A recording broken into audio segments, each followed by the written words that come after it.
Mulheres que Brilham 2025 será no dia 5 de agosto, às 9 horas da manhã, no Teatro Municipal Dr. Armando de Ré. Por aqui estão passando e passarão todas as mulheres que serão homenageadas com este troféu feito pelo Diário de Suzano, em parceria com o seu colunista social, Gil Fuentes. Será uma manhã especial, um café da manhã muito especial. Conhecidos nomes do Alto Tietê estão passando por aqui e serão mulheres homenageadas neste dia 5. E eu fico muito feliz em saber que as mulheres conquistam, já conquistaram e ainda tem muito a conquistar este espaço maravilhoso que não é exclusivamente do homem, né? A gente já sabe disso há muito tempo. E hoje eu tenho o prazer, o privilégio de falar com ela, que é diretora-geral da RP Portaria e Serviços, radicada aqui na cidade de Suzano, e vem falar um pouquinho, será que a gente está seguro mesmo em relação a tudo que a gente sabe, a tudo que a gente vê por aí? É a Gisele Freire. Seja bem-vinda. Gi, obrigado. Eu que agradeço. Gratidão por estar aqui. Eu que estou feliz em saber que você vai ser uma das mulheres homenageadas, é uma das mulheres homenageadas. Como é que você recebeu esse convite? Eu fiquei muito feliz mesmo. Me senti muito honrada por estar representando esse segmento, né? O meu segmento ali de terceirização de serviços pelo Mulheres que Brilham, porque a gente fala assim que na segurança é uma profissão um pouco masculinizada, né? E aí quando você vê uma mulher ali à frente, é muito bacana. Muito bacana. Hoje, inclusive, a gente costuma ver também mulheres atuando como segurança. Sim. Coisa que no passado não muito distante não era muito comum. Não. Você trabalha, evidentemente, nos bastidores, comandando a empresa, que é um espetáculo. Já estive lá, conheço a estrutura de vocês e é fabuloso. 13 anos de empresa. 13 anos de empresa. Nasceu como? Eu já sei um pouquinho da história, mas vamos deixar a Gi contar. Bom, nasceu no coração do meu esposo há 13 anos atrás. Rafael Freire, um abraço para você. Isso. Ele sempre teve o sonho de empreender e nessa época eu era técnica em enfermagem do Hospital Santa Marcelina. Então eu trabalhava como CLT em pronto-socorro do convênio. Então eu trabalhava ali no pronto-socorro do hospital, exercia essa profissão com muito amor. Trabalhei durante 8 anos lá. Aplicava injeção? Sim. Ainda sabe? Sei. Sabe nada. Sei. Aplicou nas crianças, nos filhos? Não, aí eu não tive coragem, assim, não foi necessário. Mas eu já me apliquei injeção. Ah, para, que dói. Mas eu falo assim que essa área da enfermagem era algo que eu gostava muito de fazer. E eu fui muito privilegiada, eu acho que por Deus, por ter o gostar de servir, sabe? Eu amo servir as pessoas. Legal. Só que durante um tempo eu trabalhei nessa área, abri o CNPJ, o Rafael falou, Gi, eu preciso que seja aberto um CNPJ. Na época ele era policial militar, não podia abrir no nome dele. Falei, tudo bem, vamos abrir uma empresa, né? E ali, há 13 anos atrás, o nome RP, ele veio do nome dos nossos 2 primeiros filhos, a Rafaela e o Pedro. Então eu já tinha 2 filhos. E aí, ali, a gente começou a aprender a ser empresário. Porque aqui no Brasil a gente aprende a administrar empresas, mas normalmente de outras pessoas, né? Mas aprender a ser empresário, a gente fala que a gente aprendeu ali, na raça, errando, acertando, aprendendo com erros nossos e com erros de outras pessoas. Mas foi algo assim que hoje eu falo, sou muito grata por ter passado pela enfermagem, mas hoje eu não trocaria ser empresária mais. Hoje eu encontrei a minha paixão. Eu amo estar no segmento ali da minha empresa, amo cuidar de pessoas. Então, hoje eu continuo servindo pessoas, eu continuo cuidando de pessoas, mas não mais nessa fase de doença, e sim no cuidado, na proteção, nos cuidados com a limpeza, com serviços entregues. Então, hoje eu falo assim que eu amo estar na profissão que Deus me mostrou ali. Olha, esse é o seu propósito, esse é o seu chamado. Então, quais os serviços que vocês iniciaram 13 anos atrás? Portaria física. Física. Há 13 anos atrás foi portaria física, auxiliar de limpeza, que seria a senhora que fica limpando ali os corredores, a parte externa do condomínio, e o zelador, aquele que cuida, né, do condomínio, que zela pela antena, pelas toda a manutenção predial, ele também faz esse serviço. O zelador não precisa necessariamente morar no condomínio. Não. E a gente O síndico, sim. O síndico também não. Também hoje, não? Não, hoje a gente tem Olha os aí. síndicos profissionais. Então, tem grande parte dos nossos contratos que são síndicos moradores e também nós temos contratos que são síndicos profissionais, pessoas que se especializaram nessa área para estar cuidando de condomínios, cuidando de contratos. Então, não é mais somente o síndico morador. E o zelador, eu falo assim que é importante, para mim hoje, eu entendo que ele não more dentro do condomínio. É mesmo? Por quê? Porque, assim, o vínculo empregatício, depois, para você conseguir separar e falar que o seu João zelador, ele se ausentou dos aposentos dele, da casa dele, 9 horas da noite, e depois ele alegar que ele não recebeu por aquele horário. E aí você não sabe se ele estava como morador, como funcionário, como... sabe assim, você não consegue separar frente a todo o contexto, se naquele dia que ele estava, sei lá, trocando uma lâmpada, se ele estava ali como zelador às 9 horas da noite ou se ele estava como morador. Que estava fazendo, sei lá, algo para ajudar o condomínio. Mas também tem uma carga horária, o zelador tem carga horária. Sim, e é horário comercial. Comercial, então deveria ser das 8 às 5. Ok. Só que a gente já teve alguns contratos que o morador, às vezes, era 7 horas da noite e ele ainda trocando estava uma lá. lâmpada. E aí ele fala, não, mas eu faço por amor, por carinho, mas a gente nunca sabe o depois, né? E o depois? Então, tem que ser muito detalhado, muito bem pontuado, junto ao jurídico, junto à administradora, para que o morador, o colaborador, ele entenda que das 8 às 5, ele está como funcionário. E após esse horário, ele está como morador do condomínio. Então não dá das 8 às 5 para ele ficar na piscina. Não, também não. Não é? Não dá. Não dá, ué, não dá mesmo, né? Não. É complicado. Hoje, quais são os serviços que a RP oferece? Então, pós-pandemia, muita coisa mudou. Muita coisa mudou. Muita coisa mudou. Porque no início da empresa, nós tínhamos 99%, na realidade 100% de porteiros eram homens. E aí, na pandemia, muita coisa mudou, porque assim, eu comecei a ficar mais à frente da RP realmente em questão de contratação. E eu percebi que existiam muitas mulheres que elas tinham o perfil, elas vinham para a vaga de auxiliar de limpeza, tinham um curso de portaria, mas não tinham tido essa oportunidade ainda de serem porteiras. E tinha também a resistência de muitos condomínios também se sentirem, mas será que seria legal uma porteira, uma mulher na portaria? E eu falo para vocês que elas são muito mais rígidas, elas são muito mais firmes no procedimento delas. Elas não têm o meio termo. Olha, senhora, ótimo dia, meu nome é fulana de tal, e eu estou aqui no condomínio como porteira, e olha, eu sinto muito, mas nesse momento a senhora não vai conseguir entrar, eu preciso aguardar a confirmação da autorização de entrada da senhora. Então, elas são muito diretas. Eu nunca peguei nenhum condomínio com uma mulher na portaria. Aqui hoje, na cidade de Suzano, nós temos em torno de 40% das minhas portarias são mulheres. É mesmo? Então, de 2020 para cá, a gente aumentou em torno de quase 50% do time de portaria é mulher. Porque vocês não fazem só portaria residencial, também de condomínios, fazem também comercial, de empresas. De empresas também. Também.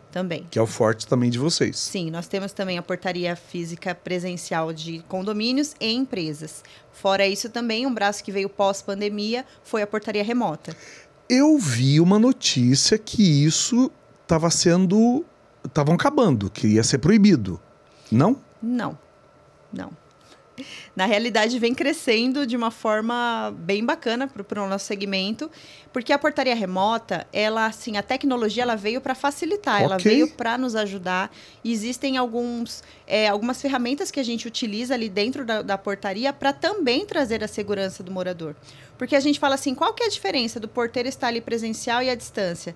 Se for realmente ter uma invasão, nenhuma. Porque, na realidade, se for ter uma invasão com um porteiro presencial, vai ser só mais um sendo rendido. Então, a diferença é que quando você tem um à distância, a chance dele conseguir chamar a polícia e se proteger também é até mais fácil, mais rápido. Além disso, não sei se você viu aqui na cidade, a gente está também instalando totens de segurança frente às portarias dos condomínios. Não. Esses totens, eles ficam com câmeras. Essas câmeras ficam interligadas à nossa base de monitoramento. E tem um botão de pânico e também um interfone, que, vamos supor, você está passando ali em frente o condomínio, o Califórnia ou Lamara. Você tocou ali no botão de pânico, automaticamente o meu porteiro da base, ele vai se colocar à disposição. Senhor, em que eu posso te ajudar? E às vezes você vai falar, olha, acabou de acontecer um acidente aqui na frente do condomínio, eu preciso que você acione o SAMU. Ele vai acionar o SAMU. Olha, eu preciso que você chame uma viatura. Mas isso é uma novidade, eu não conheço isso. Isso é uma novidade que vem ganhando força aqui. Isso acontece muito lá em São Paulo. Então, assim, a tecnologia ela chega um pouco mais lá no centro de São Paulo, né? E aí a gente também está trazendo algumas atualizações frente à nossa portaria remota e também a presencial. Então, nós temos contratos que nós temos essas câmeras ali à frente do condomínio. Porque as câmeras instaladas dentro do condomínio protegem o perímetro interno do condomínio. Essas 4 câmeras que ficam ali no poste, elas conseguem verificar toda a rua. Então, ela consegue verificar 4 pontas ali da rua, e aí é onde você tem uma visualização muito melhor. As câmeras são nítidas, então você consegue ver claramente a placa do carro, você consegue identificar. Quem paga por essas câmeras que ficam no poste? O condomínio? Normalmente, dependendo do nosso contrato, isso entra como uma cortesia do contrato. Tá. Então, a gente entra e beneficia como uma cortesia, rua toda. Uma rua toda. O nosso colaborador que está ali também. E o quarteirão inteiro. Então, assim, se alguém falar, olha, eu preciso das imagens, a gente manda para o jurídico, olha, posso estar disponibilizando essas imagens? E aí o jurídico vai orientar, pode, não pode. Quem detém do poder dessas imagens é o síndico do condomínio, porque aí a gente fala está na rua, mas está na calçada. Calçada é responsabilidade do condomínio. Então a gente fala assim, qualquer imagem que for vista ali, a gente consegue disponibilizar tendo autorização do jurídico e também do morador, do síndico, né, que seria o representante do condomínio. Mas é muito bacana. Pois é, eu não tinha conhecimento disso. Mas eu vou atrás da notícia que eu falei aqui, que eu tinha visto, porque eu vi, inclusive, um especialista falando da portaria remota. Uhum. E eu achei de fato que estava caindo a portaria remota. Não, ela está crescendo bastante. A gente fala assim, que tem muitos amadores, né? Muitas pessoas que não se especializam, que não vão buscar o conhecimento, mas a gente entende que, assim, para você ter uma redução dentro do seu condomínio, de forma financeira mesmo, não adianta a gente querer fazer mágica num contrato de presencial. Por quê? Porque existe FGTS a ser pago, existem impostos. E na portaria remota, o custo ele reduz bastante em questão desses impostos. Porque eu não tenho alguém presencial lá. Só dele estar locado na minha base, a responsabilidade é 100% minha ali. Então, é mais fácil a gente controlar isso. E aí, esse funcionário ele consegue atender não somente um contrato, mas 2 contratos, 3 contratos ali ao mesmo tempo, e as telas elas ficam à disposição dele. A segurança, eu falo que para você continua a mesma. A diferença do presencial é o contato com o seu João, ou o seu João da portaria, o seu Paulo da portaria. É esse contato, é esse vínculo que o morador ele criou de ter aquela pessoa ali presencialmente falando e acha que ele está mais seguro com isso. Mas não, a tecnologia ela veio para facilitar. E um ponto que eu falo muito importante, Gil, os moradores eles têm que entender da importância deles também frente a essa segurança. Porque o porteiro ele tem a responsabilidade de fazer a guarda ali, de proteger. Mas o morador tem que fazer a parte dele também, que é o quê? É não deixar ninguém entrar no vácuo, sabe? Ele colocou o rosto dele ali na facial. A facial abriu... Ia falar da facial. A facial é uma coisa nova. Hoje a gente abre portaria com o rosto. Com o rosto. E aí tem moradores que eles vão abrir a facial deles, e isso já aconteceu diversas vezes onde eu moro. Eu moro num condomínio próximo aqui. E aí você coloca a sua face e você entrou ali naquela primeira clausura. A pessoa tá atrás. Gente, é muito gentil você falar, senhora, por gentileza, a senhora guarda?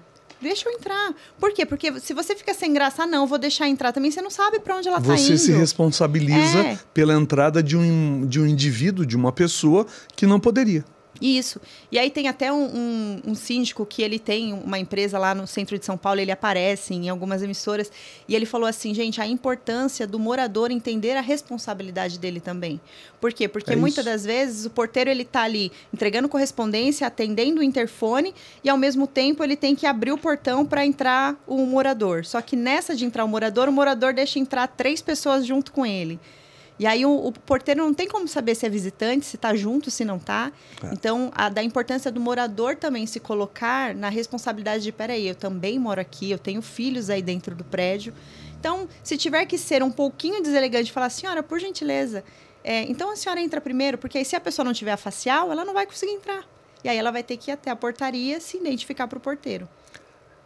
A Rafaela, que é a primogênita da família, já é diretora financeira da empresa. Sim. O Pedro ainda não está trabalhando.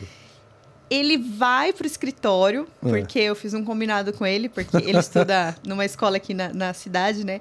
Ele falou, mãe, eu quero fazer a formatura, quero ir para... Eles querem grana, para querem Santa din-din. Catarina. Ele quer fazer a formatura, vai ter um passear. passeio para Santa Catarina. Ele falou, mas eu não quero de graça, eu quero que vocês me deem esse valor, mas eu vou pagar. Eu falei, você vai fazer o quê, filho? Eu vou ir pro estoque, eu vou conferir os uniformes, vou conferir a quantidade. Então, ele aparece, fez 14 anos essa semana passada. Então, ele aparece lá. É novo, mas pode aprender. colaborar. Sim, então ele vai fazendo um pouquinho, ele gosta de estar nesse ambiente. E o caçula? O caçula, ele tem 11 anos, eu acho que quando ele vier para a empresa... Como é que é o nome do caçula? João. João. O Jota não tá na empresa. Não, vai agora ter que incluir. tá. Ah, já tá? Já. Olha em Guarudo aqui. Já está. Como é que tá? Porque antes era RP, né? E aí ele me perguntava, mãe, quando ele tomou consciência, ele falou, mãe, o que é RP? Eu falei, RP é o nome dos seus irmãos, a Rafaela e o Pedro. E ele falou, e eu? Eu falei, filho, na época que a gente criou a empresa, você ainda não existia. Ainda não tinha nascido. Então, foi por isso. Mas aí eu conversei com um amigo nosso, daqui da cidade, ele mexe com logo e tudo. E ele falou, Gil, o J sempre existiu. De uma forma subliminar, ele sempre estava incluído no logo. E aí, se você for ver, ele colocou uma curvinha. No P. No P ali, ficou um J. Se você olhar para o logo, ele virou um J. E aí o João se sentiu parte, né? Ele se sente pertencente, então é muito legal. Eu falo que o João ele vai ser mais operacional. Porque quando você pergunta pro João, quando pequeno, o que você quer ser? Ele falava assim, eu quero ter caminhão. Eu acho que ele é mais pro operacional. Então, e ele é muito prático. Se ele ouve a gente comentando algum assunto, ele já fala assim, ai mãe, manda embora. Eu falo, filho, mas não é assim. A gente tem que conversar. Às vezes a pessoa tá passando por um desafio familiar. Então, ele é um pouco mais operacional. Os irmãos, eles são mais administrativos. A Rafa é totalmente financeiro, né? Tá indo bem? A Rafa muito, no ela financeiro? gosta. A gente tem um BPO lá que dá o suporte para ela. Então, ela autoriza todas as contas, mas o BPO é que lança e tudo. E tá indo muito bem. É algo que ela gosta de fazer. Que bom, né? Quando os filhos vêm junto, a gente abraça a causa e a família, trabalho unida. Porque vocês não herdaram a empresa, né? Não, nós viemos de pais que eles foram até no início contra a gente empreender, porque eles falavam assim, pelo amor de Deus, vocês têm que ser CLT, vocês têm que ter o dinheirinho de vocês ali, mês a mês e tudo. Só que o Rafael tinha esse sonho. Eu falava que eu não queria eu queria fazer o meu horário. Eu queria, com 3 filhos, eu queria ter essa flexibilidade de horários, né? Então, quantas vezes eu estava fazendo um orçamento e o meu filho estava aqui no meu pé e tudo, e estava tudo certo. Então, quando a gente decidiu empreender, foi um desafio para os nossos pais. Os pais são eletricista, chão de fábrica, mãe professora. Minha mãe é artesã e o meu pai também é eletricista, chão de fábrica. E hoje eles ficam muito orgulhosos porque a gente realmente decidiu e a gente foi com a cara e com a coragem.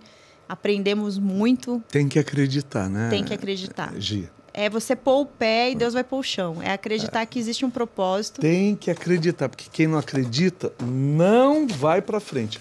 Aqui, ó. Senche Brasil presente, uma das patrocinadoras do Mulheres que Brilham 2025. Minha parceira também da vida aqui no programa. E o Fernando Brandão faz questão de presentear todas as mulheres que passam por aqui. E a gente vai levar... Aqui tem umas guloseimas boas aqui. Ai, que bacana. Que você vai gostar. Tem gyoza. Tem... As crianças amam. Então já tem um jantar para hoje aqui. Bacana. Gi, eu quero te agradecer muito, te parabenizar, viu, pela premiação.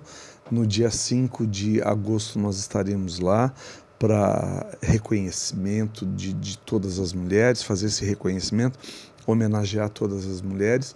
E fico feliz porque eu já acompanho a trajetória de vocês há alguns bons anos, né? Já tive vocês também como parceiros do meu programa e fico muito feliz de ver que é crescente e que vocês continuem e que as crianças estão se envolvendo. Parabéns. Muito obrigado. Gratidão também pelo convite. Eu fico muito feliz por representar as mulheres. É isso. E tem que ir adiante. Amém. Obrigado, viu? Muito obrigada. Parabéns. Tchau, tchau.